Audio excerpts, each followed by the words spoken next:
You're listening to the Chronicles of a Gooner, the Arsenal podcast.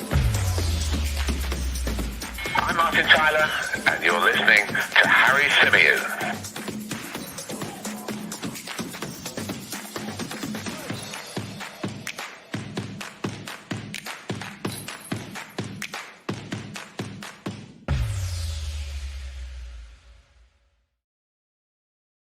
Hello and welcome back to the Chronicles of a Gooner, the Arsenal podcast brought to you by 90 Min.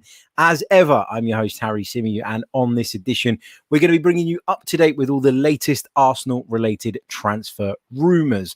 I'm not going to call them stories anymore. I'm going to call them rumours until proven otherwise. On this edition, we're going to be discussing Andre Onana, his future. Is there an opportunity that Arsenal should be capitalising on with regards to the Ajax goalkeeper? We're going to be discussing the latest on James Maddison. And of course, we're going to be talking a little bit about how Romelu Lukaku's future could have a huge knock-on effect in terms of Arsenal's hopes of landing Lautaro Martinez. Big hello to everybody watching us live in the chat box. Big hello to everybody watching this back or listening to this back via the audio platforms. Hope you are all well.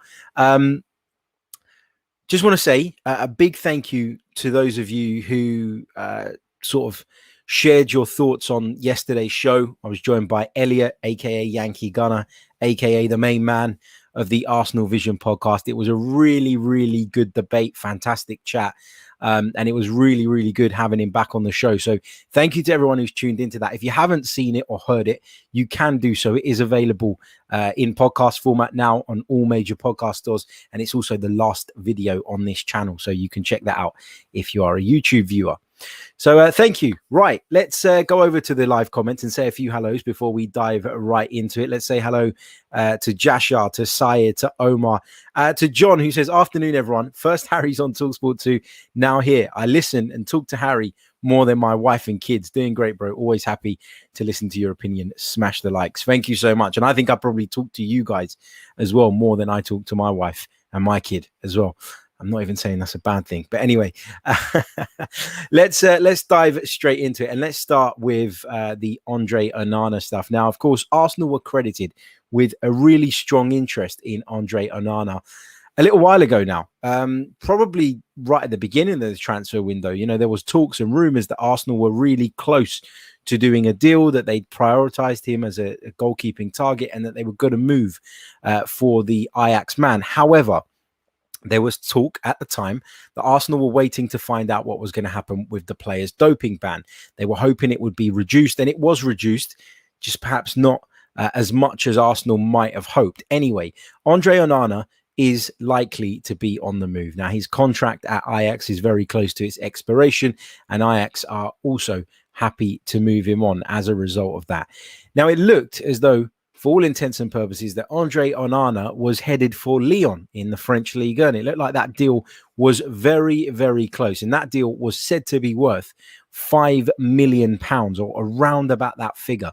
Now, that is peanuts. That is peanuts for a goalkeeper who as recently as a year and a half ago, was being touted as one of the best on the continent, a goalkeeper who had a really, really good reputation. Yes, okay, that reputation's taken a bit of a beating off the back of the fact that, you know, he's been done for doping. He says it was a mistake. He says he took his wife's medication by accident, if I'm not mistaken. Was that his story? I know a few other players have used that one as well.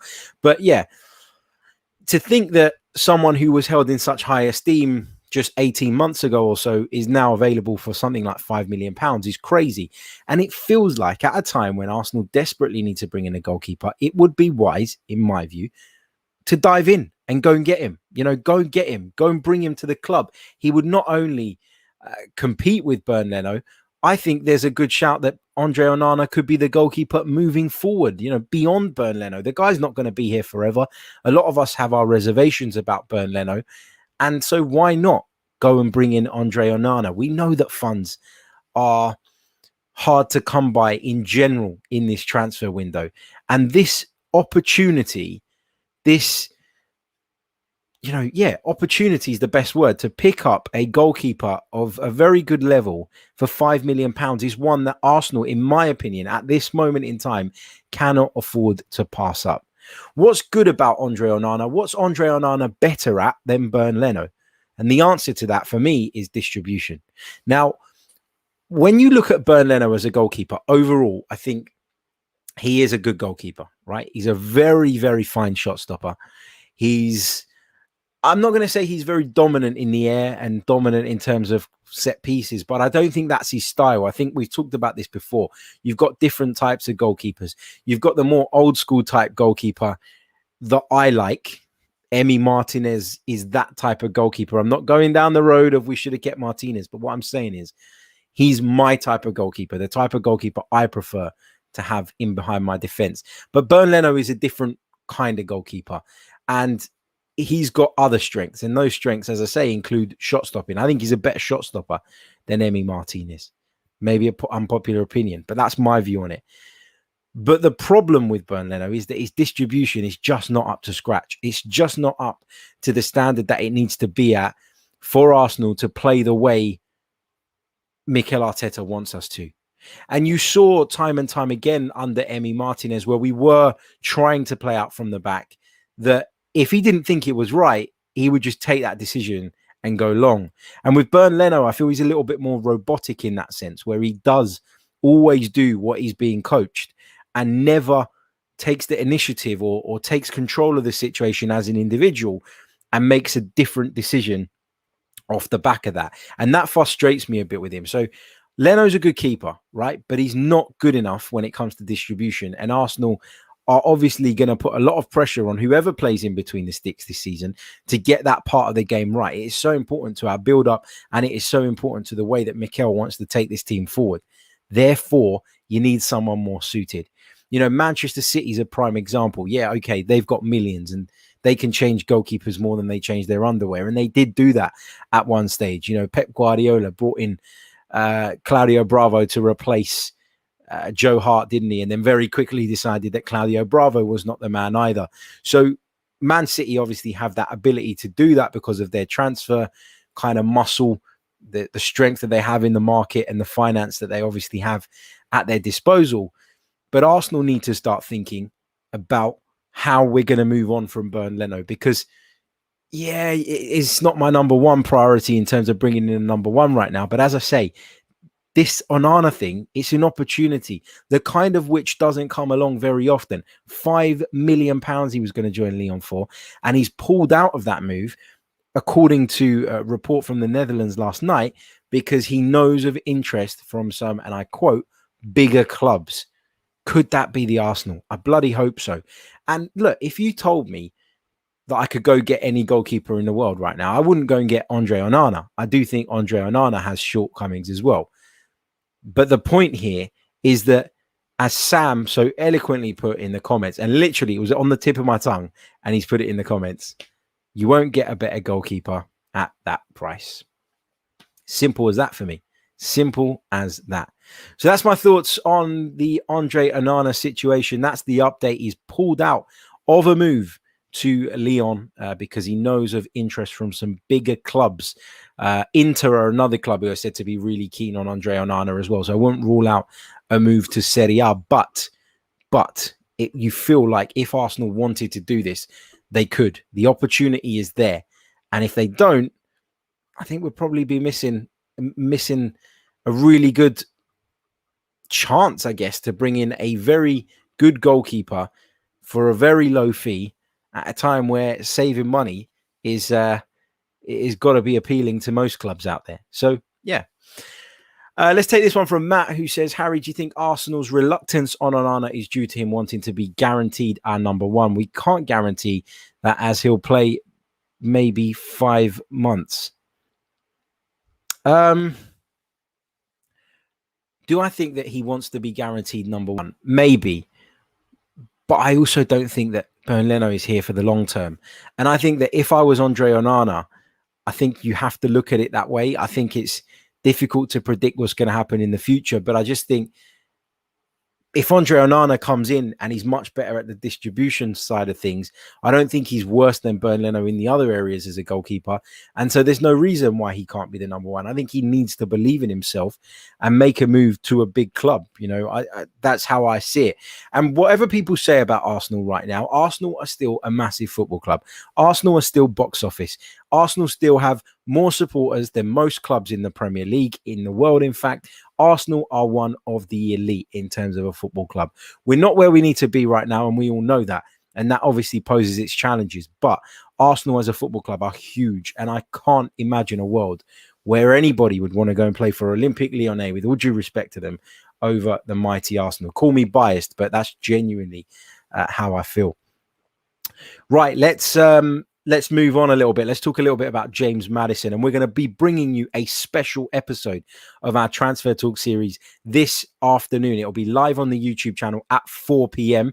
I'll be joined by Jake Watson of TalkSport. Jake is brilliant. I was on TalkSport with Jake earlier this morning, and he is a massive Leicester City fan. Well, they couldn't really say that on air, but Jake will be with me from 4 p.m. We'll be discussing James Maddison at length, what the situation is from a Leicester City point of view as well with regards to the midfielder. And it should be a really, really interesting insight into the player. I've shared my views and my thoughts on James Maddison repeatedly, but I want to hear from the other side now. And there's no better person than Jake to do that. So as I say, that'll be coming to you a little bit later on. Make sure you tune in. Just a quick reminder that this podcast is brought to you by manscaped.com. For all your male grooming needs, head over to manscaped.com and enter your discount code, which is 90min20. You'll receive not just a clean shave, but 20% off of your order, as well as free shipping. And you stand to save yourself a fair amount of money.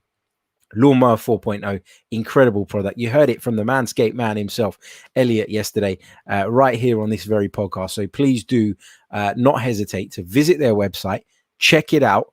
And I promise you, if you do take the plunge, you will not be disappointed, and neither will your partner. There you go.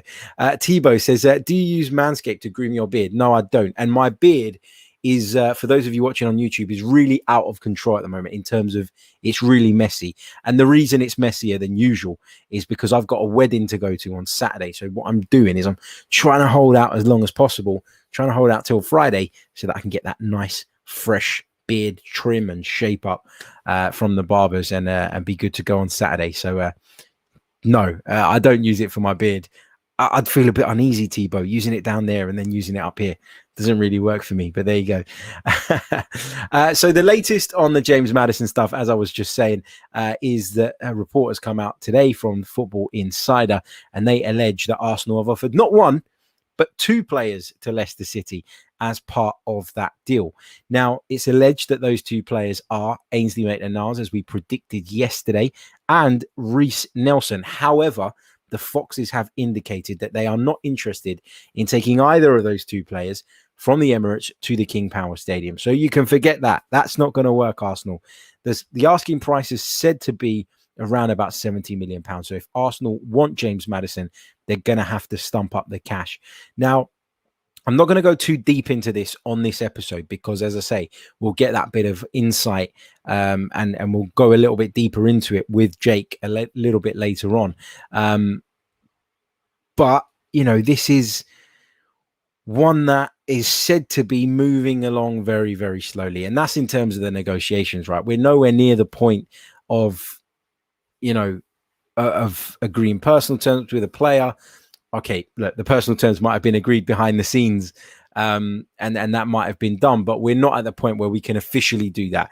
So contrary to what people are saying, and I've seen a few people, and listen, I think this is, look, we all create content and we all understand the need to put titles that attract attention, right? That's part of the content creation game. You need to be able to put titles that are going to tempt people into clicking on the show, into coming and watching it, coming and listening to it. And I know that. And sometimes I put a title and I think, oh, this feels a little bit misleading. This feels a little bit too much. But you got to do it. It's part of the game. But what I don't like seeing is when people then go that one step further. So I'll put a title in. For example, yesterday we talked about Marco Asensio. And then I did speak about the rumor, of course, and discussed it and shared my thoughts on it. But I was very quick to make it clear that I didn't really believe that this one was anywhere near as far down the line as some people were suggesting, and kind of poured cold water on it. But I saw some videos and some tweets, in-depth tweet threads yesterday from people suggesting that this deal was really far down the line, which it isn't. I saw the same about Lautaro Martinez, which it isn't. The word advanced talks was just being thrown about everywhere. And really, that's not where we are on either of those two players. And that's a lovely segue into the Lautaro Martinez stuff, because, of course, the Argentine striker is wanted by Arsenal. Arsenal have shown an interest, and Inter are not completely shut off to the idea of selling him. However, Lautaro Martinez's future now, it feels, is largely dependent on what happens with Romelu Lukaku. Now, we talked about it a little bit yesterday. Romelu Lukaku is somebody that Chelsea are after. They've said to have made an opening offer of £85 million in order to try and bring the Belgian back to the bridge. However, that offer was rejected, and it's said that Chelsea are lining up another offer of substantially more, 110 million pounds, which is massive. Now, Inter are not, as I said to you yesterday, going to allow Lautaro Martinez and Romelu Lukaku to leave in the same transfer window. Surely not. They'd have taken 5 steps forward under Antonio Conte, only to undo it all the following summer if they were to do something like that. I understand Inter's financial situation probably means that if somebody does come knocking on the door with an offer of £100 million or thereabouts for any player, no matter who it is, no matter how important they are, they have to consider it. I totally get that, understand that, and appreciate that. But they're not going to let both go. I just can't see that happening. And Lautaro, for me, is somebody I'd love to see at Arsenal. I'm a massive fan of his. You heard me kind of wax lyrical about him the moment that link was established between the club and the Argentine. But, you know, it's going to cost a lot of money. It's going to cost in the region of £70 million. And if you think we're going to get James Maddison, or you want us to go and get James Maddison, I think it's then unrealistic to think that we're going to go and get Lautaro Martinez as well. It's too much. Arsenal can't do it. And yes, we heard, didn't we, repeatedly over the course of the last few months about the fact that Arsenal have this huge transfer war chest.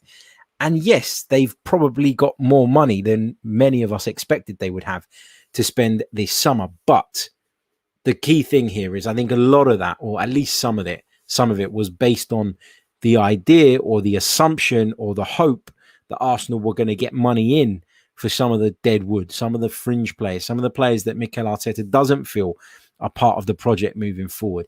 And for me, that significantly dents what we can do or reduces what we can do in the market.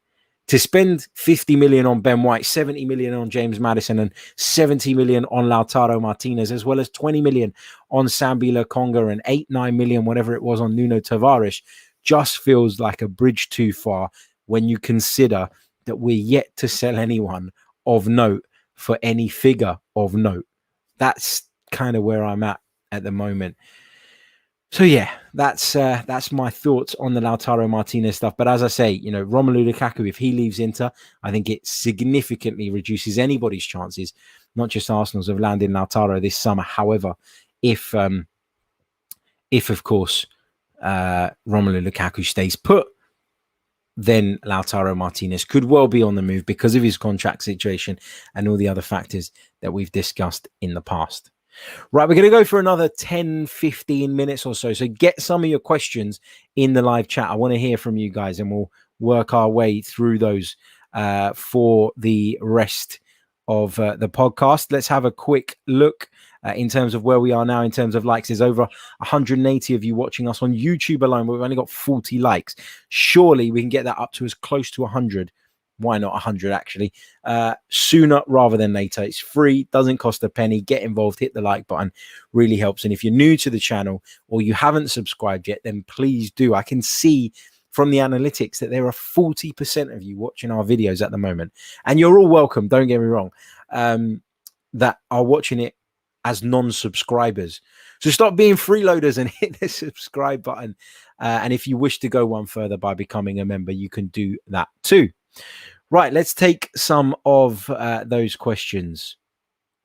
Syed Abdullah says, Harry, is Lautaro the perfect striker for Arteta's philosophy?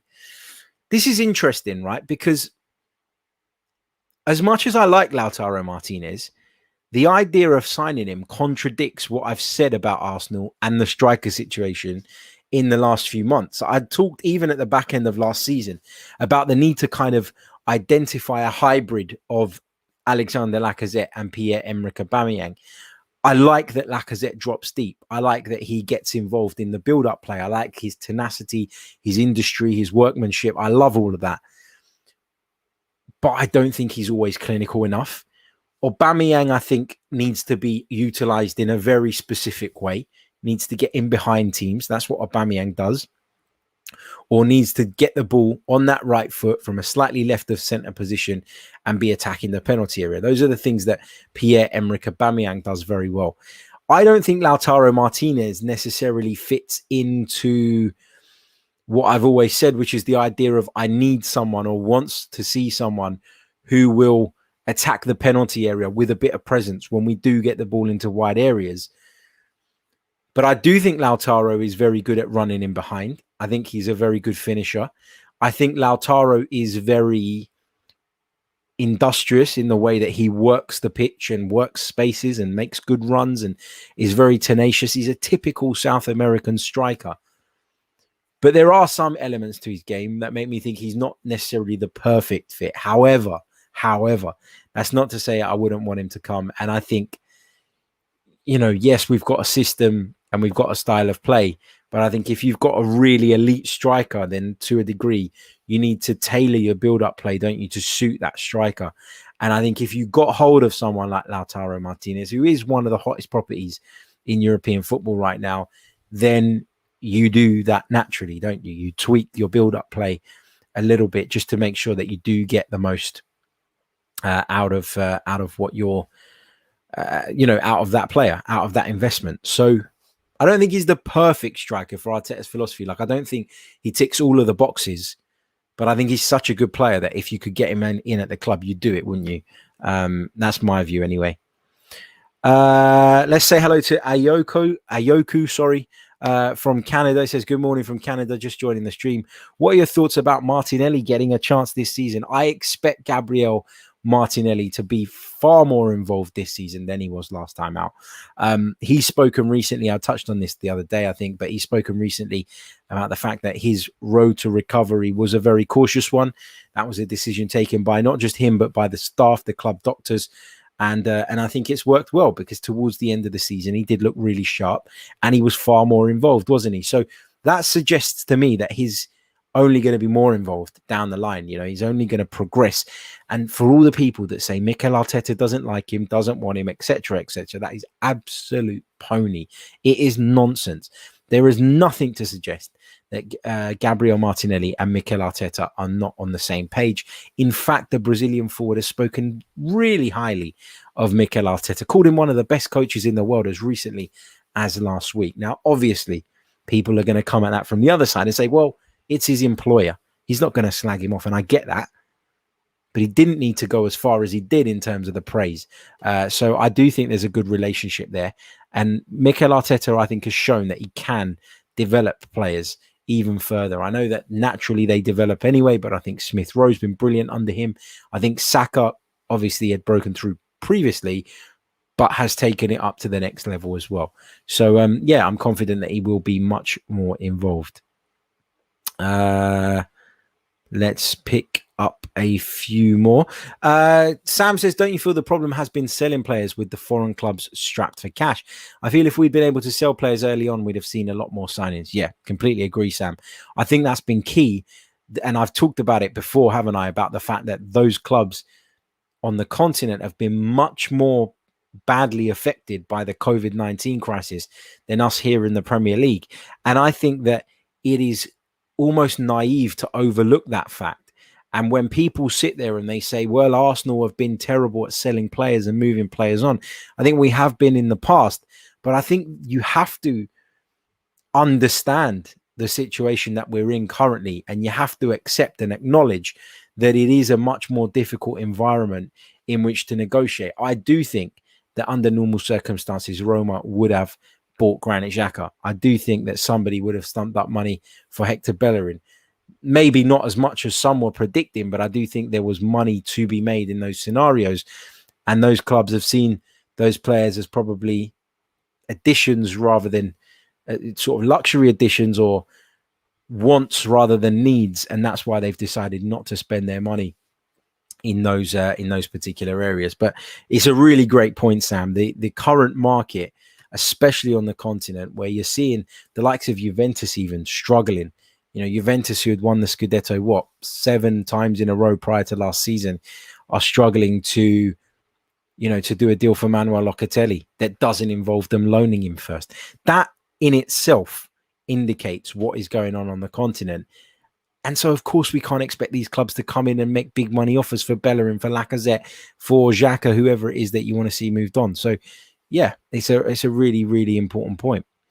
Walhad says, I seriously believe we don't need James Maddison if he costs 70 plus. I really believe that Mateus Pereira is a better option. Of course, Mateus Pereira enjoyed a very good season, didn't he, last time out at West Bromwich Albion. Let's take this one from Sonny, who says, are we too slow to react in the transfer market? Do we mull over deals too much? Possibly. But by that same token, we don't actually know what's going on step by step. You know, we might have, for example, we heard about the Ben White interest very early on during the European Championships. And everybody said, oh, it took bloody ages to get through.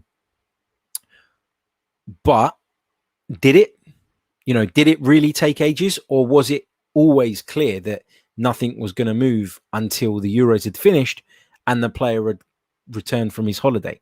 Because that's the way I see it. Ben White attended the Euros, took part in the Euros, went away on holiday. And so it wasn't Arsenal taking ages. It was very clear that deal could not be completed until Ben White was back. And people will take that as Arsenal being really, really slow in the transfer market. And that might be the case. You know, they might have taken an age over certain elements of it. But I do think that sometimes we're just, as fans, we want to see a sign in a day. And it just doesn't work like that. So much negotiation goes on. So much paperwork has to be done behind the scenes. You need to get medicals done, and there's a lot of other things. Remember, you're not just dealing with the clubs, you're dealing with the players and their individual representatives, and it can become a little bit long-winded at times. Let's take this one from Arsenal Legends. Keep up the content. If we were serious about getting another striker, first, Laka would have to go, and I don't see that happening. And 2, we haven't even bidded for him yet. Yeah, agreed. I don't think the striker is at the top of the priority list. I've always said that. Big hello to Des Dawn, who says, all right, H, sorry I'm late to the parade, mate. No problem. Welcome. Russ says, let's get Onana. Thibaut Pesk says, would you keep Willock, or rather, at what price would you let him go? For me, anything in excess of £15 million, I would be letting Joe Willock go. Because I think that when you talk about what I've just said about the clubs in Europe being cash strapped, I think 15 million can go quite a long way in the European market. And I think we could improve the squad. If not just for £15 million, it could make up a significant portion of a deal that would take us to another level. And I don't think Joe Willock does that. I'm happy to be proven wrong, but I just don't see it at this moment in time. Arsenal Legends says, oh no, I already got that one. Sorry. All over the bloody shop. Josh Hunter says, do you think top 8 will be a trophy next season? Not in my book. My God, not in my book. Yep, this is a really good point from Andrew, who says during the Ben White interview, he mentioned how it was essentially complete weeks before it was official. Exactly, which backs up the point, doesn't it, that Arsenal didn't take an age over this, but there are things in the way. There are obstacles, there are holidays, his participation at the Euros, etc., etc. So, yeah, all of that needs to be factored in, of course. Right, let's quickly check in where we're at on the likes front right now. So there are currently over 240 of you watching us on YouTube. Only got 60 likes though. Come on, guys, hit the like button. Why can't we get this up to 100 likes? It should be easy.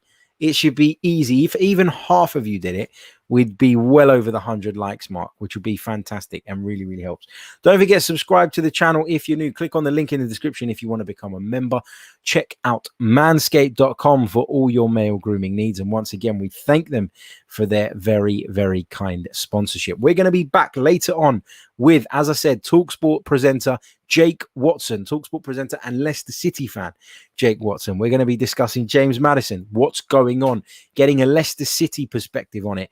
And I'm really looking forward to that chat. We'll also be back again tonight for another live show. That one, though, will be out in podcast format tomorrow morning. So I'll be joined by Mike Stavrou for our new weekly show, Talking Arsenal, where we're going to be getting together, myself and Mike, and running through all the big stories, sharing our opinions, and of course, as always, taking your comments from the chat box.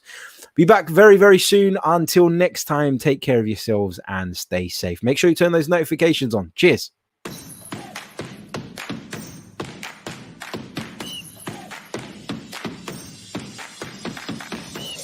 You're listening to the Chronicles of a Gooner, the Arsenal podcast. I'm Martin Tyler, and you're listening to Harry Symeou.